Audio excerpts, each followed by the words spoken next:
Understanding Subsets and Supersets. Hello and welcome back.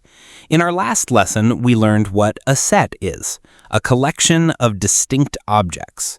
But what happens when we want to compare two sets? What if all the items in one box of toys are also present in a larger toy chest? This is where the idea of subsets comes in, and it's one of the most fundamental ways we relate sets to each other. The idea of containment. Imagine you have a set of all the letters in the English alphabet. Let's call it A. A equals A, B, C, ... Z. Now imagine another set that contains only the vowels. Let's call it V. V equals A, E, I, O, U. If you look closely, you'll notice something important. Every single element of set V is also an element of set A. We can say that set V is contained inside set A. In mathematics, we have a special name for this relationship. V is a subset of A. Subsets, the formal definition. A set B is a subset of a set A if every element of B is also an element of A. We use the symbol subset to denote a subset.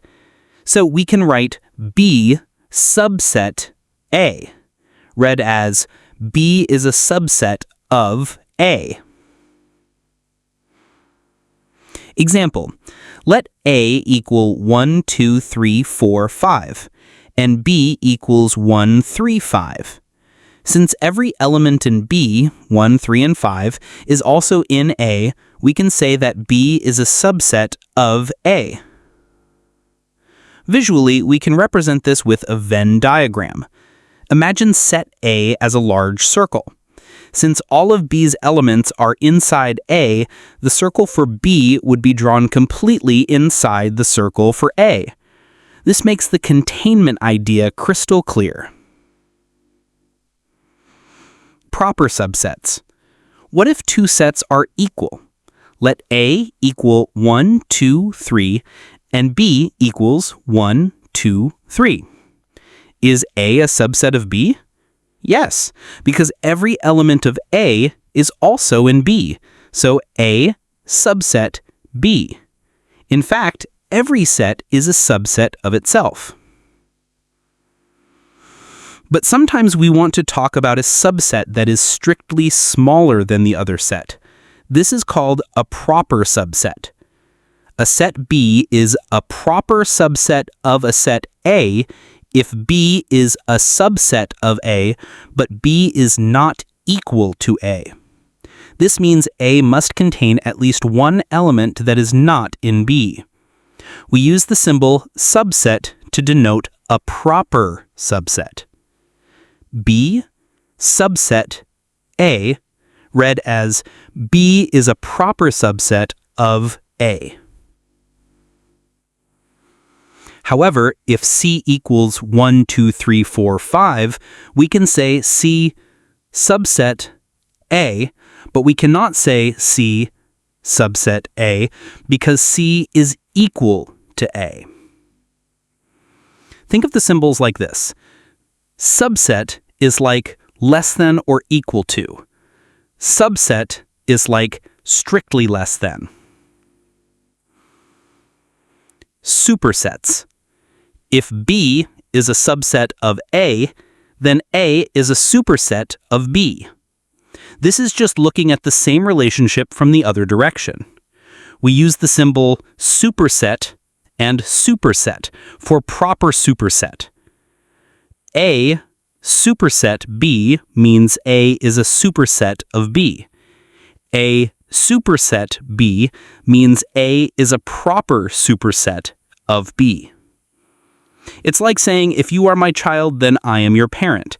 It's the same relationship, just viewed from a different perspective. Connection. Subsets in the wild. This idea of subsets isn't just an abstract definition, it's the very structure that organizes the numbers you've been using for your entire life. Remember the number sets we introduced? The natural numbers, the integers, the rational numbers, the real numbers.